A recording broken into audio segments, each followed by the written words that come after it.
Imagine you take a group of um, perfectly civilized, elite private schoolboys, Right. right? And you just drop them on a deserted island with absolutely no adults. Just completely isolated. Yeah, completely isolated. And you just watch their entire moral universe burn to the ground in a matter of weeks, honestly. It's a terrifying thought experiment. It really is. And, usually when we talk about an autopsy, you expect this kind of clinical precision, like engineering almost. Right, like you have a body on a stainless steel table. Exactly. The medical examiner makes a cut, points to, I don't know, a blocked artery or something, and just says, there it is. That's the exact cause of death. It's very binary, very localized. You can literally hold the broken piece in your hand. Yeah. Broken or not broken, alive or dead, it's incredibly clean. And it's comforting, in a strange way. We like things to be visible and neatly categorized. Oh, for sure. Yeah. Especially when things fail. Right, it gives us this illusion of control. Like if we can see the broken part, we can just replace it next time. But then you step into the world of sociology or group psychology and systemic breakdown. And suddenly that clean stainless steel table is it's just gone. Oh, absolutely, it vanishes. We're looking at a diagnostic landscape that is honestly pretty murky.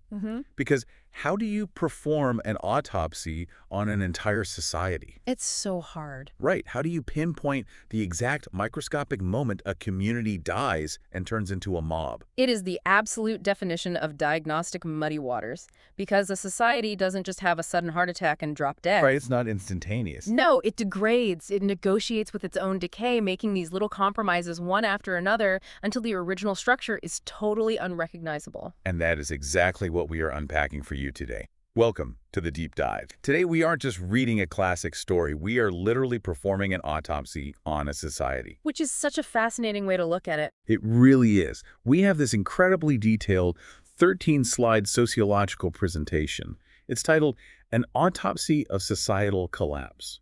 William Golding's Lord of the Flies mapped through the systemic regression arc of spiral dynamics. I mean, the title alone sets a very heavy academic tone, but I promise you the application here is visceral. Oh yeah, it's intense. We are looking at this through the lens of a consultant's autopsy.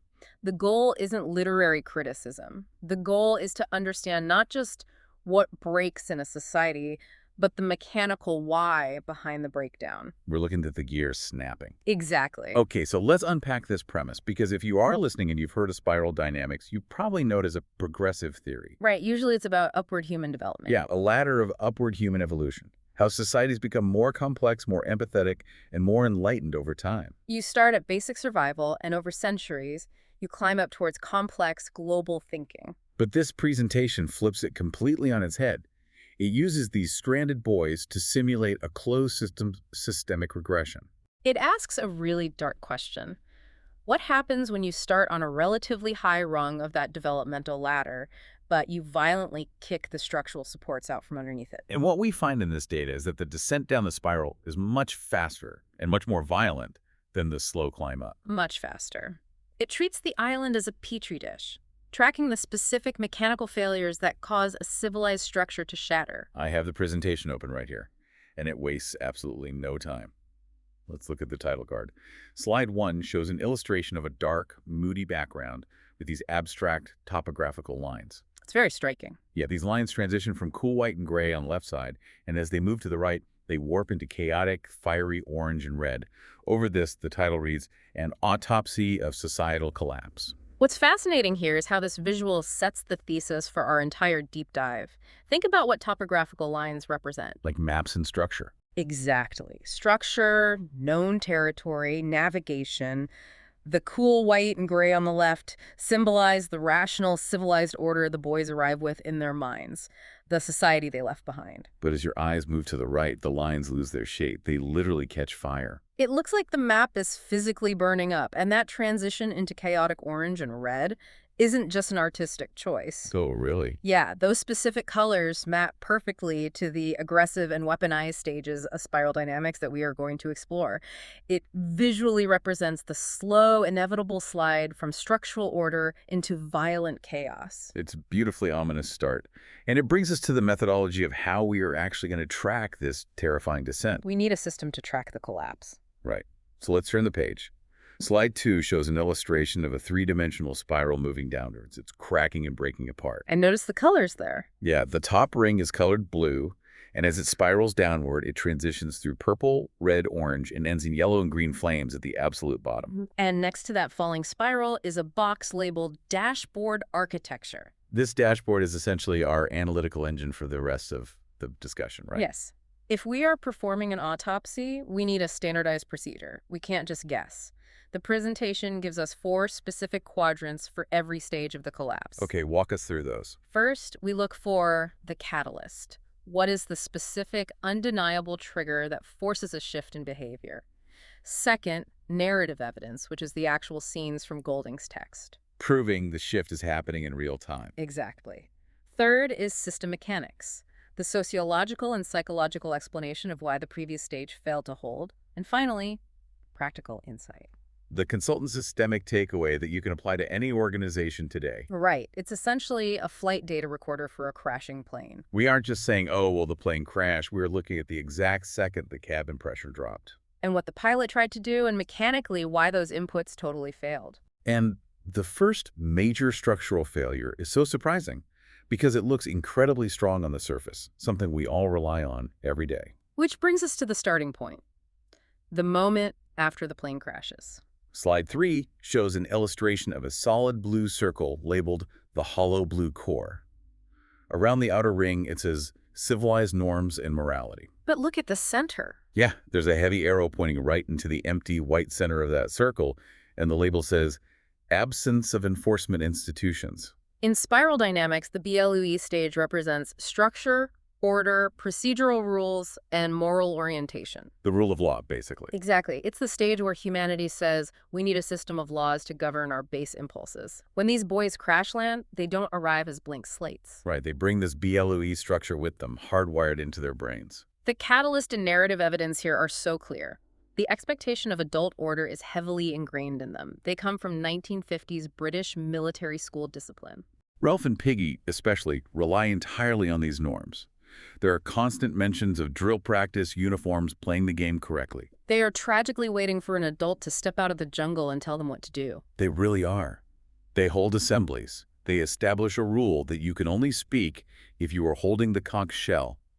They are literally performing the rituals of a BLU society. But what's fascinating is the mechanics of why this fails so quickly. An internal code of behavior, like knowing you should raise your hand to speak, provides an initial legitimacy. But without external institutions, without police or a court or even just a strict teacher, the structure is totally hollow. It is entirely fragile. It reminds me of a startup company. Imagine you have this beautifully written progressive HR handbook. Glossy cover, talks about core values, zero-tolerance policies. But no actual HR department. Exactly. No manager willing to actually fire someone who breaks the rules. The entire ecosystem of order only exists as long as everyone voluntarily decides to play along. That is a perfect modern analogy. The order on the island is merely an illusion of inherited habit. They aren't following the rules because they make sense for survival. They follow them out of muscle memory. And the practical insight from this slide is that the BLUE stage provides structure, yes, but maintaining it requires active enforcement mechanisms. You cannot run a society on the memory of rules alone. It requires actual energy to uphold. But wait, let me push back a little here. Why wouldn't muscle memory be enough? Most of us don't steal from the grocery store just because we are conditioned not to steal, not because a cop is standing right there. It runs deep when the environment is stable, but the island is not stable. Habit is a luxury of a system that is currently meeting your physical needs. Ah, I see. When the environment shifts radically, habit is the very first thing your brain discards to save processing power. And when those inherited rules are tested by harsh reality, the illusion shatters. Which brings us to the first massive impact on our diagnostic dashboard. The trauma to the system. Slide 4 shows an illustration that visually demonstrates this trauma. We see 4 heavy arrows labeled beige immediate needs. And those arrows have specific labels, right? Yeah. Hunger, fatigue, fear, and shelter. And these heavy arrows are violently smashing into and breaking apart a solid block representing the BLUE structure we just talked about. Beige is the absolute foundational level of spiral dynamics. It is pure, unadulterated survival instinct. The lizard brain. Exactly. Before you can worry about laws or how to run a parliamentary assembly, you have to answer the brutal demands of Beige. You must eat. You must sleep. The catalyst here is the immediate, severe, unmet physiological needs following the plane crash. And the narrative evidence is that chaotic first few days, the frantic search for food. The terrible physical exhaustion, and especially the creeping anxiety and night terrors of the younger children, the little ones. They are freezing, starving, and terrified of the dark. Mechanically, this is biologically simple. Survival logic dictates your cognitive priorities.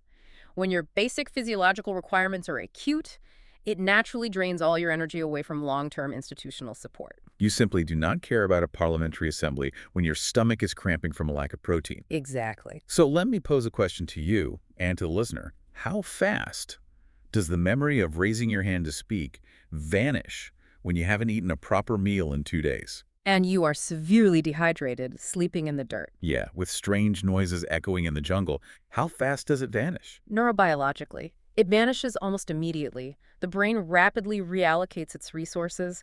The prefrontal cortex, which handles all those complex BLUE rules and social contracts, basically powers down. It takes a backseat. Completely. Meanwhile, the amygdala and the brainstem, which manage fight, flight, and basic biological drives, hijack the steering wheel. They are screaming at you to survive right now. By any means necessary. And the practical insight from this slide is a massive warning sign for any governing body today. Failure to quickly solve foundational Beige tasks completely erodes trust in governing institutions. If the government, or Ralph and his conch shell, can't feed you or keep you safe, you stop caring about their rules. The social contract is voided by hunger. And worse, it severely increases the probability of an authoritarian response. When institutions fail at the basics, people don't just sit there and starve politely. They look for a savior. Yes, but before they fully submit to a dictator, they usually try to patch the failing system with whatever psychological tools they have left. To artificially manufacture a sense of safety. Exactly. The human brain resists total chaos. It tries to plug the hole in the ship first. Which takes us to the next phase of the autopsy. Slide 5 shows an illustration of 2 interlocking gears. One is a purple gear labeled symbolic belonging, and it is locking tightly into a blue gear labeled procedural rules. And they are resting on something, right? Yeah, these 2 gears are resting on top of a glowing block called initial social cohesion. This is a deeply human anthropological response to trauma. The boys can't summon adult enforcement, so they attempt to generate their own social glue. Enter the purple stage. Right. In spiral dynamics, purple represents tribalism, mysticism, kinship, and magical thinking. It's the stage where we bond together in close-knit groups against a terrifying world. The era of a campfire story and the protective amulet. Exactly. The catalyst here is the overwhelming psychological need to bind the group together against the terror of the unknown. They are kids on a dark, scary island. The narrative evidence is iconic here. They gather around the conch shell, they establish the first formal assemblies, they assign duties, like who builds shelters, who watches the fire. The ritualistic maintenance of that signal fire is huge. This is where we see the vital interplay of those gears from the illustration. Purple provides the emotional, almost magical symbols of belonging. The conch shell isn't just a megaphone, it becomes a sacred object. It represents their connection to civilization. And BLE provides the procedural rules. You can only speak if you hold the sacred conch. Together, purple symbolism and BLE procedure synthesize a temporary social cohesion. It makes them feel like a protected tribe. And we do this in the real world all the time. Oh, absolutely. Think about flags, national anthems, or even corporate retreats where everyone wears the same t-shirt and does team-building chants. We use symbols and procedures to make ourselves feel like a unified group. We put on a uniform and salute a piece of cloth to convince ourselves that a larger order exists and we are safe inside it. It is a historically proven coping mechanism. However, as diagnostic analysts, we have to look at the practical insight here. Symbols and rules can artificially strengthen order in a crisis, but without the physical capacity to enforce them. They remain entirely formal and incredibly vulnerable. The conch shell only has power if everyone collectively agrees to respect its magic. And a conch shell isn't a rule, it's just a calcium carbonate shell. Right. Why would starving, terrified kids care about a shell in the first place? Because initially, the fear of losing the tribe is stronger than the fear of hunger. If you are cast out, you die alone, so you obey the shell to stay in the tribe. But the moment someone realizes the cunts can't physically hurt them if they disobey, the moment they realize it's just an empty shell, the spell is broken entirely. And it doesn't take long for someone to test that boundary. Someone who realizes that the fear of the unknown, that foundational Beige fear, is vastly stronger than the love of a stupid shell. Which brings us to the next slide. Slide 6 shows an illustration of a heavily tilted seesaw. On the high, light end of the seesaw is a tiny blue block of procedural rules.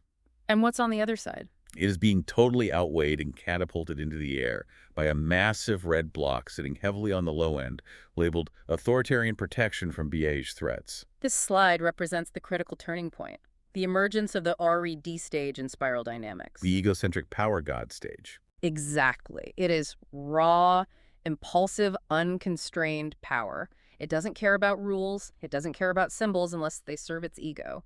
It operates purely on domination and submission. And on the island, this energy is entirely embodied by Jack. The catalyst for the slide is the power vacuum.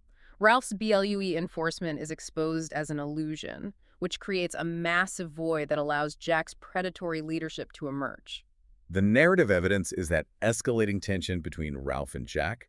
Jack starts making public demonstrations of physical force. He interrupts, he shouts. He breaks the rules on purpose just to show that nothing happens when he does. Yeah, he tells Piggy to shut up, explicitly saying he doesn't care about the conch anymore. The assembly order just breaks down completely. The system mechanics here are absolutely crucial for understanding any political or societal collapse.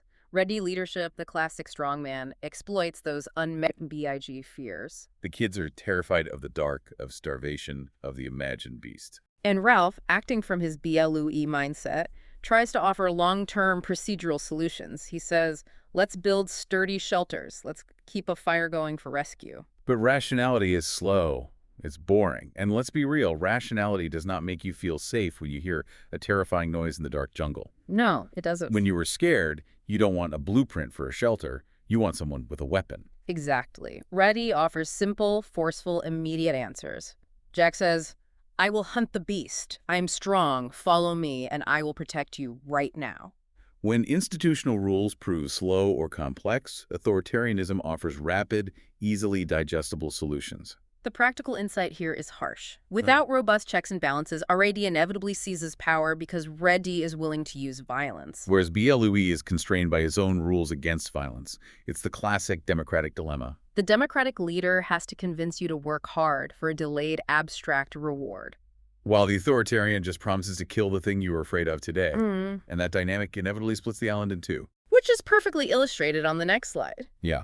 Slide 7 shows an illustration of a side-by-side comparison table. It sharply contrasts Ralph's camp, which is labeled the BLUE micro-community, with Jack's tribe, which is labeled the red micro-community. This schism is the true death knell for the society. A unified group can survive tremendous hardship, but a fractured group, operating on entirely different developmental stages. They will tear themselves apart from the inside. They aren't even speaking the same language of reality anymore. Let's walk through this table on the slide. Looking at their primary drives, Ralph's camp wants to establish order, maintain civilization, and achieve rescue. Looking at the long game. Right, but Jack's tribe wants to accumulate power, hunt, and gorge on meat. Right. Entirely focused on immediate gratification and physical dominance. Next, look at the source of legitimacy in the table. How do they justify leadership? For Ralph, it's the conch. Agreed upon rules, a social contract. Democratic consensus. Exactly. For Jack, legitimacy comes from food distribution. He holds the monopoly on meat and orchestrated fear. He actively keeps the boys afraid of the beast, so they constantly rely on him for protection. The view of the beast is where this gets really psychological. Ralph's BLUE rational mind sees the beast as an obstacle to be investigated and mapped. Like, if it exists, let's figure out what it is rationally. Right. But Jack's R&D mind, fueled by a regression into purpley mysticism, sees the beast as a godlike entity to be appeased through blood ritual. He leaves a severed bloody pig's head on a stick for it. Oh. He uses the fear of this mythological monster to control his tribe completely. And finally, the slide outlines the systemic weakness of each camp, which is the diagnostic takeaway. Ralph's BLUE system lacks physical enforcement capability. It's morally correct, but physically weak. While Jack's RAD system has physical dominance but lacks any long-term vision, It's unstable because it relies on constant escalation of fear to maintain control. So wait, if both systems are fundamentally flawed in a crisis, what does this mean for the autopsy?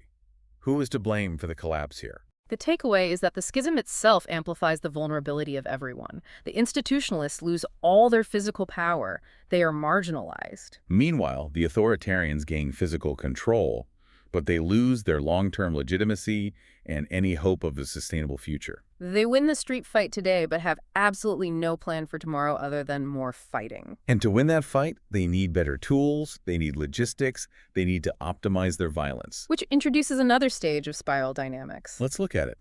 Slide 8 shows an illustration of a spear, but it's labeled specifically in two parts.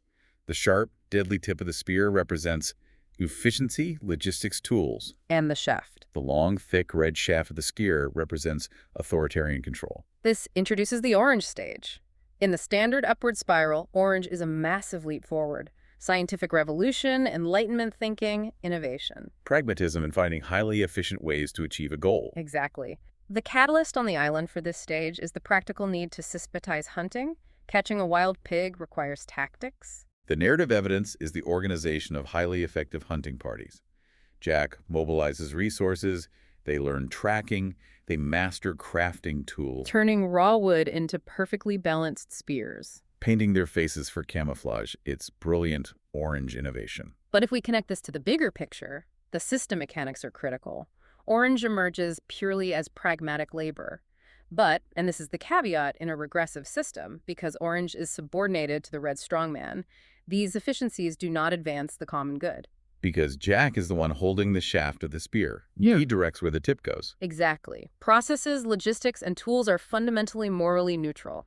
A sharp stick can build a shelter, or it can be used to violently impale a rival. The practical insight on this slide is a stark warning. Without robust ethical frameworks and institutional BLU control, efficiency simply becomes a faster instrument of coercion. When a strongman gains access to advanced logistics or technology, he doesn't use it to uplift the populace. He uses it to violently solidify his own absolute control. It makes you think deeply about how often we blindly worship efficiency in the modern corporate world without asking what we are being efficient at doing. Right. Are we efficiently feeding the hungry or efficiently building algorithms that maximize outrage? On the island, they become terrifyingly efficient at violence. And the problem is you eventually run out of pigs, and you turn that efficiency on the people telling you to stop. Which brings us to the darkest moment in the autopsy, the total eclipse of morality itself. Oh, this slide. Slide 9 shows an illustration that honestly makes me shudder a bit. We see a massive, jagged red arrow labeled Mob Fear. Smashing into something, right? Yeah, violently smashing a fragile green circle labeled Empathy and Truth directly against a cracking, splintering blue shield labeled Rational Order. This visual represents the death of green. In spiral dynamics, green represents the egalitarian, empathetic, sensitive self. Deep introspection, recognizing shared humanity, the moral compass. And on the island, this green energy is perfectly embodied by the character of Simon. The catalyst here is profound. Simon goes off into the jungle alone, and he realizes that the beast isn't a physical monster. The beast is internal. It's human nature. It's the inherent capacity for darkness inside the boys themselves. He diagnoses the illness perfectly. But the narrative evidence is an absolute tragedy. Simon comes out of the jungle to share this truth, to free them from fear, but he walks directly into a frenzied tribal ritual. Jack's hunters are whipped into a red mob frenzy, chanting, terrified of the storm, starved for violence. And when Simon stumbles out of the dark, they don't see a boy bringing truth. They project all their terror onto him. They see the monster and they brutally murder him with their bare hands. The system mechanics here are devastating. Green attempts to elevate the group through empathy and truth. But look at the visual again. Green is trapped. Dominated by red mob rule, and it lacks any BLUV institutional protection. There is no police force to stop the mob. The blue shield is cracking. So the moral voice is entirely destroyed. Truth is the very first casualty of mob mentality. You can have the most profound insight in the universe, but if you step in front of a unified mob without physical protection, they will just tear you apart. The truth doesn't act as a shield. The practical insight is absolute. A moral compass without structural power is completely defenseless. Empathy is a feeling. It cannot stop a spear. The loss of green represents the permanent, irreversible death of a system's ability to self-correct.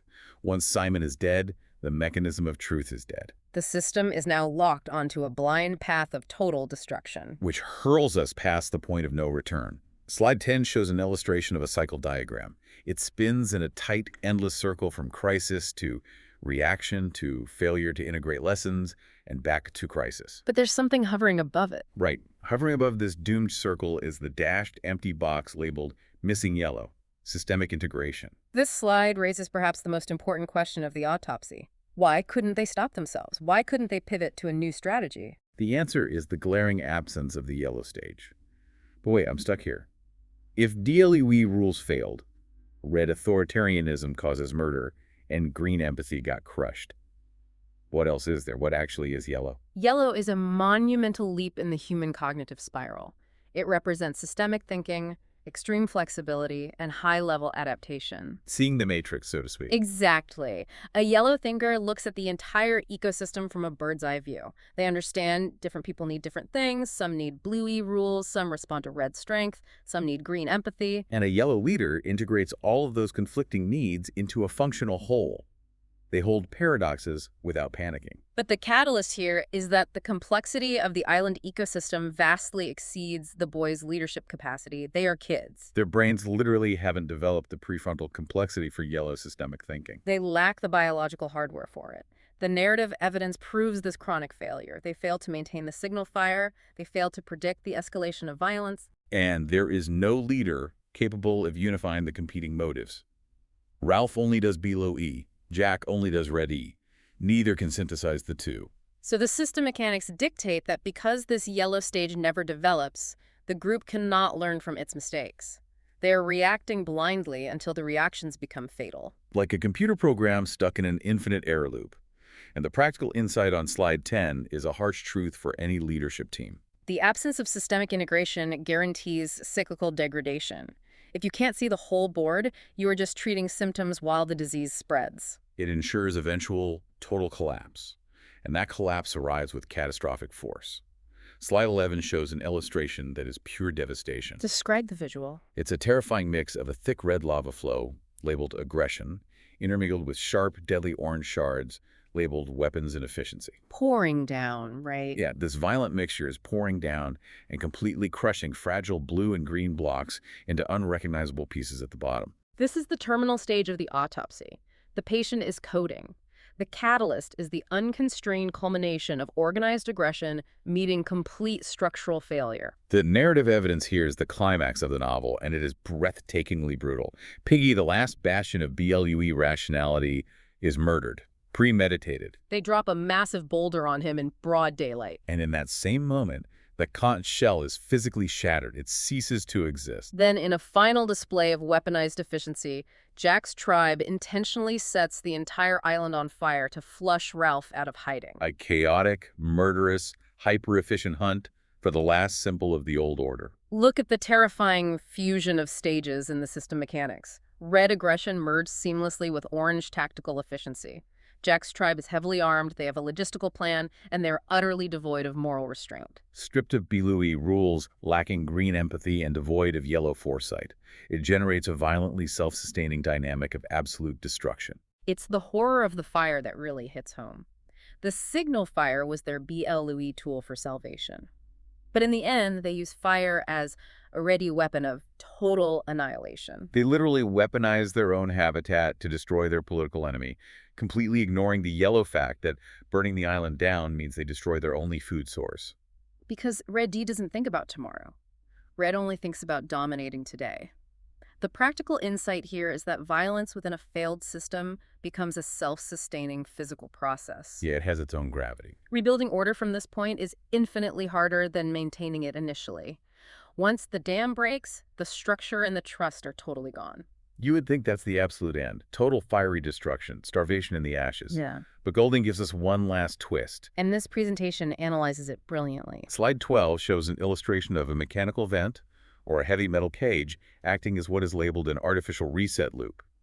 This heavy steel cage is dropping down rapidly over a chaotic red scribble, and the cage itself is boldly labeled external authority. The classic deus ex machina. The catalyst is the unexpected arrival of an overwhelming external force. A British naval officer steps onto the beach, immaculately dressed, just as Ralph is seconds away from being slaughtered. And the narrative evidence is the sudden, jarring shift in tone. The murderous hunt stops immediately. The savage, face-painted hunters instantly drop their weapons and revert to being dirty, crying little boys. So let me ask you, and I want the listener to really think about this too. Is this a happy ending? We usually view the rescue as salvation. The adults arrived. Nightmare over. The presentation strictly, vehemently refutes that interpretation. This is not a happy ending. It is a temporary structural containment. Explain that. What's the difference? Think about the mechanics. The adult authority acts as a hard override. It forcibly disables the local RED dynamic by imposing a massive external BLUE system onto the island. The officer has a crisp uniform, a gun, a warship. He is the ultimate, unchallengeable enforcement institution that was tragically missing all the way back on slide 3. But he doesn't cure them, he just stops them. Exactly. It is containment, not a cure. The symptoms stop because they are paralyzed by a vastly superior threat of force. The practical insight is critical. An external reset stops the symptoms, but it does not heal the underlying disease. Without internal reflection, the boys' internal system has learned absolutely nothing. If the officer left, they would start killing each other again by sunset. And the irony here is incredibly thick. The naval officer shames them for losing their civilized norms, but he himself is standing in front of a warship, actively engaged in a global nuclear war. The adults are doing the exact same thing the boys are doing, just on a larger, more technologically efficient scale. Stuck in red aggression using orange efficiency to bomb cities. The boys are just being rescued from a micro-collapse and shoved directly into a macro-collapse. It is a profound, cyclical, and deeply pessimistic view of human systems. Which brings us to the final summation of the autopsy, the consultant's final report. The final slide. Slide 13 shows an illustration of a stack of colored blocks tumbling over. It is a brilliant visual summary. At the very top, a heavy red block of aggression sits on an orange block of weaponized tools. Sliding off, right? Yeah, sliding off and effortlessly breaking a blue block representing rules without force. And at the absolute bottom, crushed under the weight, is a fragile green block representing morality. And the missing piece. Next to this collapsing stack is a vast empty space outlined in dashes, representing the missing yellow system's thinking. It is the ultimate diagnostic chart. It shows exactly how the patient died. Next to the illustration, the core thesis is written out. I'm going to read it exactly as it appears. Red hijacked orange to crush blue because yellow was absent and green was left unprotected. Let's sit with that sentence. Red hijacked orange to crush blue because yellow was absent and green was left unprotected. It is a mechanical formula for the destruction of a society. Aggression hijacked efficiency to crush the rules because adaptation was missing and morality had no shield. The text concludes by saying, Lord of the Flies is an enduring blueprint of organizational fragility. It reveals that civilization is not a baseline human state. It's an artificial structure we build specifically to defy the gravity of human nature. It must be continuously enforced, ethically protected, and systemically integrated to survive. If you don't reinforce the structure, the gravity will always win. The stack will inevitably collapse. It fundamentally changes how you look at the institutions around you. A local legal system, a city council meeting, they aren't just tedious bureaucracy. They are the essential BLUE blocks holding up the ceiling. But they are fragile. They require active daily participation. You cannot assume they will stand today simply because they stood yesterday. Habit is not a structural support. This has been an incredibly intense exploration, and I want to thank you, the listener, for joining us on this deep dive. It's not easy to look at the mechanics of our own fragility, but understanding the blueprint of collapse is the first step in learning how to build something resilient. By understanding precisely how the island fell apart, we gain the vocabulary to diagnose the stress fractures in our own organizations. I want to leave you with a final provocative thought to explore on your own.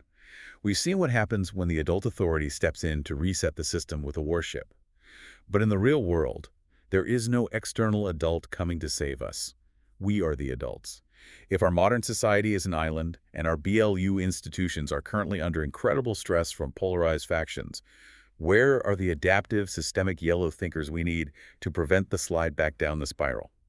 Are we cultivating leaders who can integrate the chaos, or are we just waiting in the dark for a strong man to hand us a spear? Keep analyzing the systems around you. Thank you for listening.